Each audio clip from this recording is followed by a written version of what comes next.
গাডরাসিনি ঘুরে দেখতে হলে আপনাদের আসতে হবে বেলপাহাড়ি। ঝাড়গ্রাম স্টেশন থেকে বেলপাহাড়ির দূরত্ব 38 কিলোমিটার। এরপর বেলপাহাড়ি থেকে গাডরাসিনি 9 কিলোমিটার দূরেই অবস্থিত।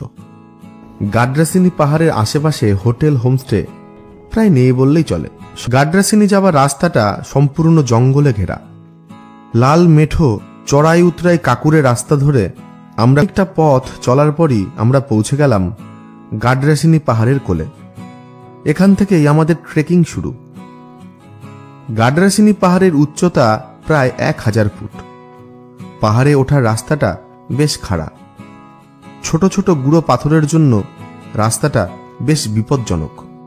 একবার পা স্লিপ করলেই আর রক্ষে নেই। ও চারিদিকটায় যেন এক অদ্ভুত নিস্তব্ধতা। গভীর জঙ্গলে ঘেরা এই ট্রেকিং রুট। প্রায় আধ ঘন্টা সময় আমরা অতিক্রান্ত করে ফেলেছি। আমরা দুজন ছাড়া এখনো পর্যন্ত কোনো পর্যটকের দেখা পাইনি। পথ চলতে চলতে মাঝে একটা মন্দির দেখতে পাবেন। ওই মন্দিরে খানিকক্ষণ বিশ্রাম নিয়ে আবার শুরু পাহাড়ে চড়া। আমাদের শরীর আর সায় দিচ্ছে না। পা দুটো ক্লান্ত, মাঝে মাঝেই থেমে যাচ্ছে। তবুও প্রকৃতির টানে আমরা দুজন উঠে চলেছি।